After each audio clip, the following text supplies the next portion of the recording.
up, peeps? And welcome back to playing random minigames with me. Today we have Hero Siege. Another kind of roguelike-ish, arena-style-ish game. I don't know if you can see my mouse pointer on top of my mouse pointer, but that is hilarious. But we will be playing some stuff here. You got options, video, whatnot. It's all that loveliness. It's a game where you can buy basically DLC for extra stuff, but it does have some fun stuff. You can play 2 players locally. So we will get going here. You have a couple of characters to choose from just kind of off the bat. You got some melee characters, and then you got some kind of ranged characters. I have found that the best character in this entire game, from what I've played, is the Necromancer, especially if you're by yourself. Actually, he's almost entirely necessary if he is indeed by himself. If you're not playing with anybody, you basically have to play as a Necromancer, mainly because he can summon other people to help you out. Now, this has been updated a bit since I played it, and so this has changed a little bit, which is kind of cool, because there wasn't a whole else a lot to it. So you kind of walk around, it shows you where your enemy is, Legend of Zelda-esque style. You can kind of see what you can do. I'm going to increase my damage a little bit, and I would like to increase my attacks per second, but that ain't happening anytime soon. Skeleton Mauler, like that's automatic. Just immediate, no options involved. So, I use the arrow keys to shoot in a cardinal direction, and I actually don't remember the ability keys here. Alright, so I'm back. I restarted real quick, and there's all the controls. As per usual, I am not smart, and I didn't realize that what I was doing was, wrong, or was incorrect. Or the fact that I was actually clicking those buttons, and it still claimed that I was doing something wrong. So we'll find out here real quick. There we go. Skeleton Mauler.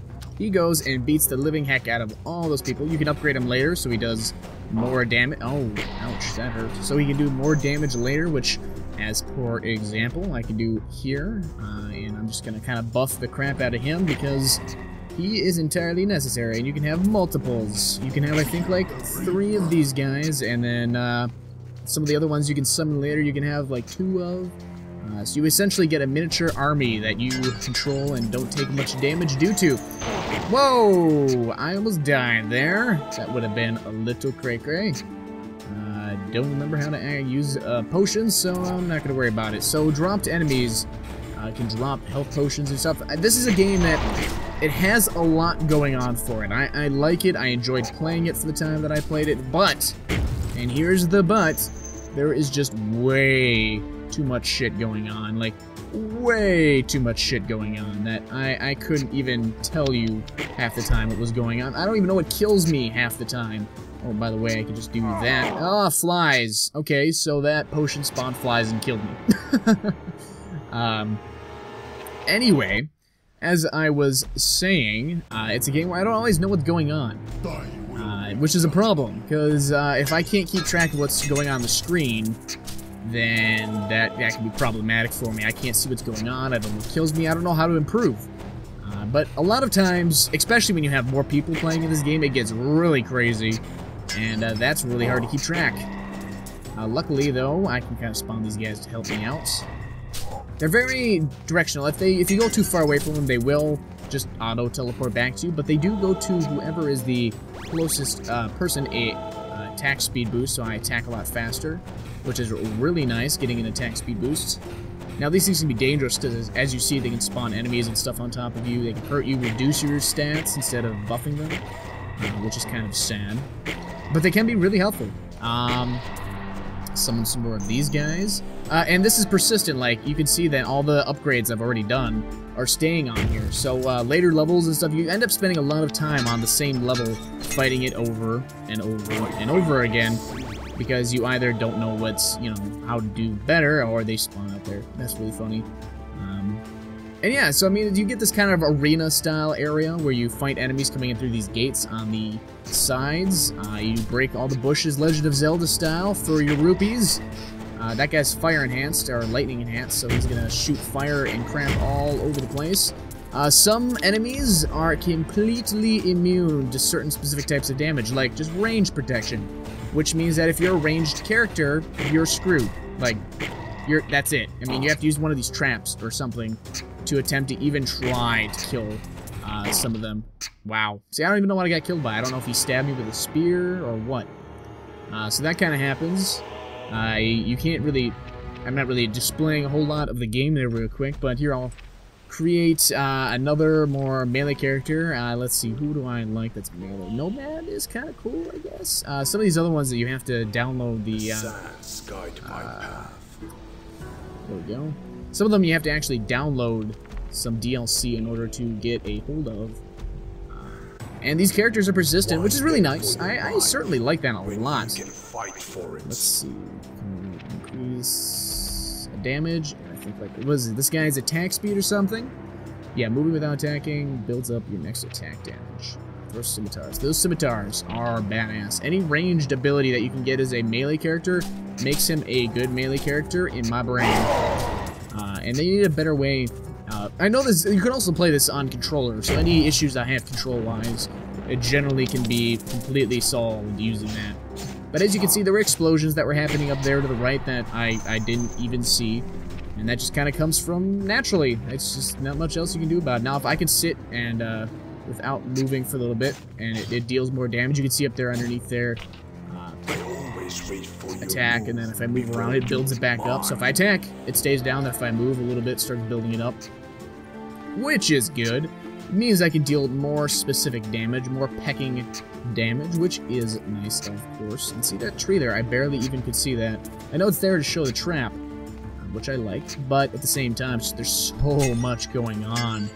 And I can tell they put a lot of attention to detail in a lot of the stuff that's going around. You got the leaves falling, but, I mean, you wouldn't notice a lot of the crap that comes after you later in this. If it wasn't for, you pick out things later. You start to ignore certain things that just don't matter, and you block them out. But I have to imagine this would be a lot more fun to, the more people you play with, the more fun it would get.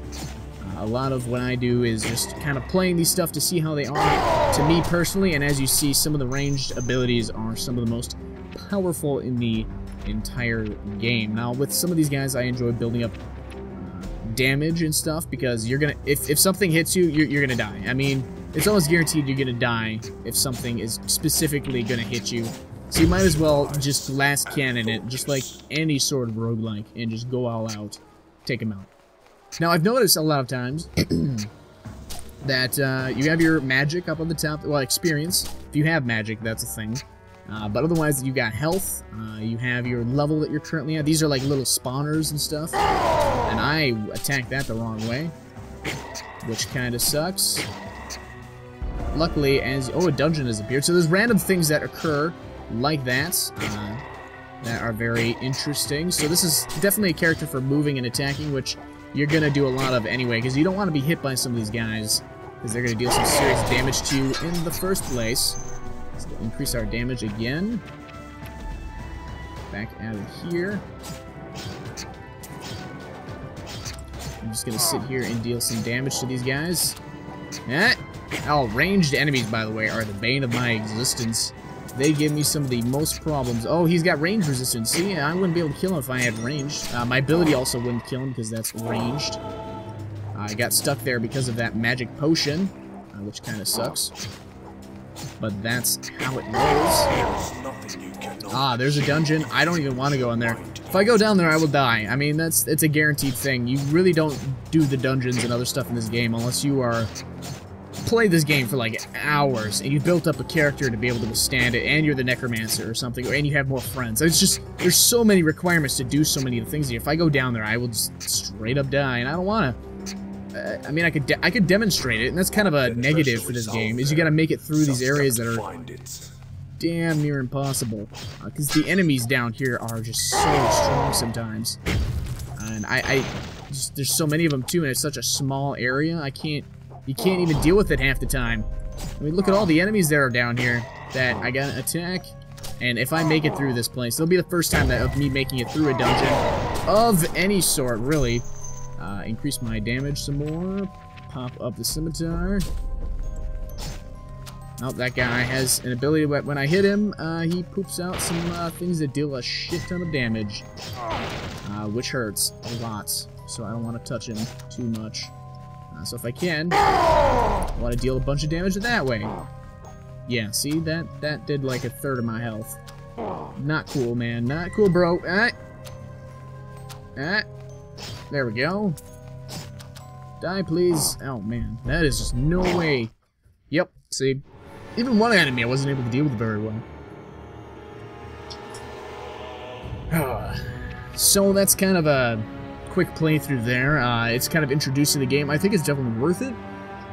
It has its own issues and own problems with it, but it's a relatively very cheap game. It's got a lot of promise to it. I just wish that, you know, it's just so repetitive because you die so much. And I know that's what roguelikes do, but I mean, there's just, I couldn't even make it to the first boss for you guys because I played this on my laptop, so it didn't stay consistent, which kind of sucks. But it's just so much stuff that's on the screen. It's like you can't tell where some of the enemies are, or the traps for that matter. It's just so hard to see things. That's really my only thing. The game looks very good. It runs really smoothly. With friends, definitely a fun time. But it's just, even with all the abilities going off all the time, people ulting everywhere, essentially.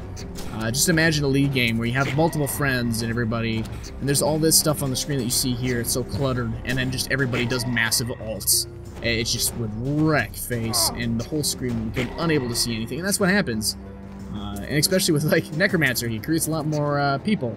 So you can see even less and differentiate where people are and what things are. So that's kind of my outlook on this game. It's definitely, I think, worth the price if you want to try and support the developers for this game. Because it's definitely a very good game. I got a lot of enjoyment. I played for a good number of hours before, and like I said, it's almost unnecessary if you're playing by yourself to do the Necromancer. It's sad, but it's the only way to really survive. And then being able to, of course, hit the enemies multiple times, so increasing your number of attack speed is definitely really good. So I tend to go attack speed and attack damage, just so I can attack faster and hit them harder. Oh, yeah, see, then they charge at me, and I can't really do much about it. Break some of these guys back, because I don't want to keep getting chased by this guy. Is it Marcus Hissa? Is that, like, the name of this critter? Did they give it, like, a more human-esque name? If we can beat him down, that'd be great. See, look, they don't trigger his special ability, but I do, and it deals lots of damage, so I'm almost better off just not attacking him at all, and just letting my little guys do the dirty work for me, as you could say. But look at that, tons of health. I mean, this is a first level area. Now, you come back to these levels later in the game, because you go to different sections, sort of, after you fight the boss, but this is just nuts. This is crazy talking. Now, these spiders aren't too much of a problem, because look at that. My guys can generally just take them out. Simple, simple, simple.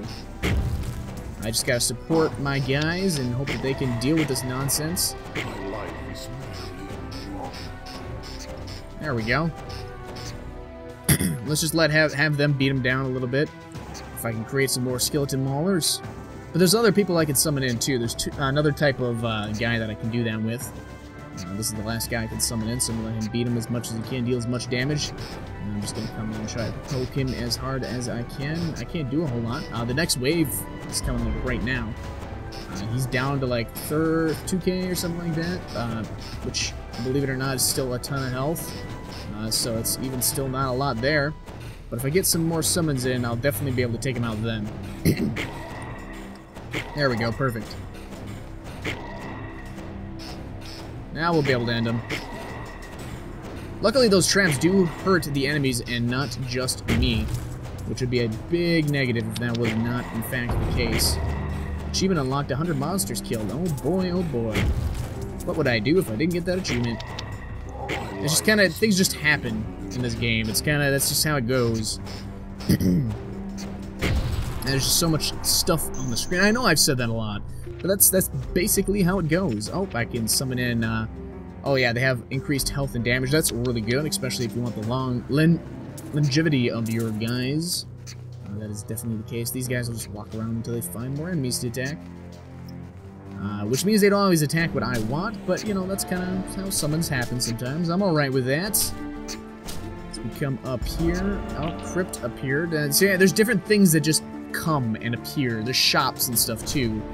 with some item-like things that you'd expect in a roguelike. There are items in this roguelike, you just won't see many of them all of the time. Now that's a problem, is when they go over there and they kill off stuff inside there, so I can't actually get any of the good stuff. Which is sad, because I like getting the good stuff. And like I said, ranged enemies are my bane. Now these turrets are really annoying too, because they're unkillable, and they can just shoot exploding stuff at you occasionally as well. Which can ruin your day, depending on how it's going. By the way, how is everybody's day going?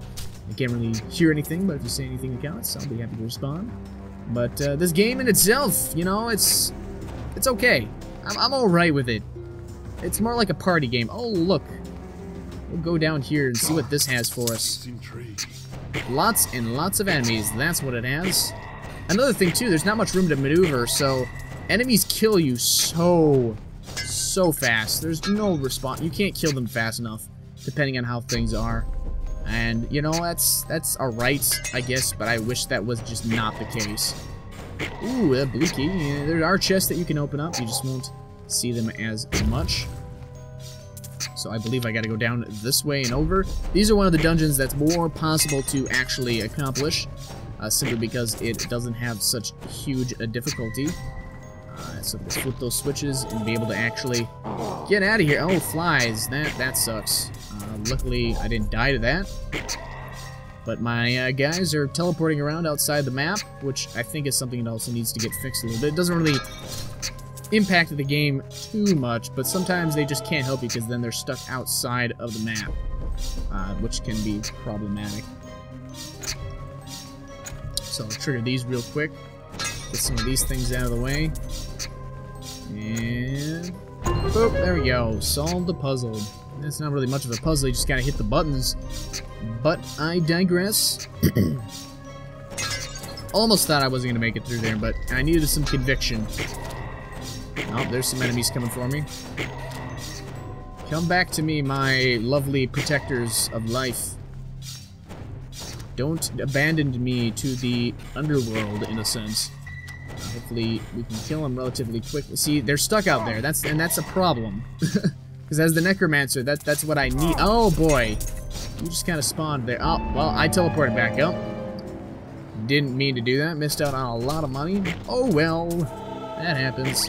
So pop some of these. My strength increased, which is basically means more damage. Oh boy, and this is another random event. Shit just starts exploding everywhere sometimes.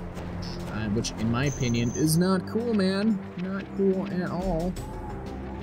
Not cool in the slightest. My strength was increased, as you saw there, so I got the grand benefit. Oh, look, stuff flying around. Range resistance, so see, I can't even hurt that guy. So, oh, explosions happening in places I wasn't looking. Thank goodness I have ranged summons that I can kind of do. Otherwise, I'd be kind of screwed. One negative of your little attackers is that you can't always get whatever they kill. Like, they kill people. Oh, see, I got my armor decreased, but health increased. And these are all temporary, by the way. They're not permanent changes. So, I mean, but they last for a good while. I mean, at least for a couple of waves worth, depending on how fast you kill everything. But you just kind of walk around, you destroy all this stuff, and you kill all the grass. And, yeah, and then you find these things. Oh, a rat nest that... Oh boy, there's a boss. I don't want to mess with that, actually. Because whatever boss this is, it's not going to be fun. Now, if you want to keep playing the same level without going to the next one, you need to enter, like, a shop or something before these guys kind of come. Oh, man. I don't want to deal with this guy. It's not fun. And since he's lightning enhanced... I mean, look at that. He has special abilities that just go out like that. And he has also a champion boss, so he already does, like, a shit ton of damage. But he also has the ability just to shoot out that ranged attack nonsense. That just is not fun. Yeah, lightning rain. That's his ability. If I get hit with basically any of that, I'm dead. With the way I am currently. So the only hope is that my guys distract him long enough for me to win. Luckily, I can stay a good enough distance for when he does that, but you can fight this guy down in dungeons, like actual bosses down in dungeons, with no room to maneuver in the slightest, which really, really sucks and hurts a lot. But as oh, okay, I survived one of those little balls that are coming out from me hitting him. Just me dealing damage to him is causing all this stuff. It's an AoE. Oh boy. Yeah, I'm scared because the nonsense happening right now. Oh look, a trap spawned. So if I stand in front of that ballista up there, it'll start shooting at me. Oh, I killed him. Look at that. Ended his nonsense. Perfect. All right, so this is kind of the fun part of the game. Is you get these runes and stuff that increase your abilities and stuff. And those are certainly permanent for a while. They degrade over time, so you need to get new ones. So you can't just keep the best ones that you ever find. And then you get an item or chest or other stuff. So Spirit Skull damage up. So I have increased damage now. If you take a quick look in my stats, you see it plus 23 because of my increases. Which is where the game actually starts to get interesting if you can manage to survive this. Like, trap got triggered. So off to the next area. Look, chests. I think I can actually open them up, though. Yep. Give me money, which is like, really, really bad. Complete waste of keys. Keep your, like, silver keys. Oh, I hate these worms. Oh, yeah, for that very reason. Because I step in them randomly, and that hurts. Definitely keep your... Oh, no thank you, no thank you. Ranged. Ouch, no. Yeah, then they do that. Nope, I don't want to die. Just gonna kind of back up here. Let these guys deal with their nonsense on their own. Hopefully I can kill these guys before they kill me. Nope, so that's not gonna happen. Well, hope you all enjoyed this kind of little intro and showing of this game. Probably not gonna plan a whole ton. I just kind of wanted to showcase this game. It's definitely good. I think it needs some more work and more variabilities. You know, you play as one character and it happens over and over. The items don't do a whole lot, and you don't get a whole lot of them unless you end up playing for a long time, grinding in the beginning to make your character strong enough to survive into the later levels. So it's definitely a problem with it. I imagine it might be easier then with more people, but it should scale. If there's only one person, you should be able to play as characters like other than the Necromancer and others. So, I hope you all have enjoyed this. This is Hero Sage with me, GeassChicken, and I hope you all enjoyed it. And I will see you later. I will kill you. This is Japan. Into the trick. Good shot, boss. What? You would use knockback to push a unit over the ledge and kill them instantly? Thank you. Knockback. So that's what the flashing wet line indicates whenever I attack. Whoops. I should not have probably stopped explaining everything out loud.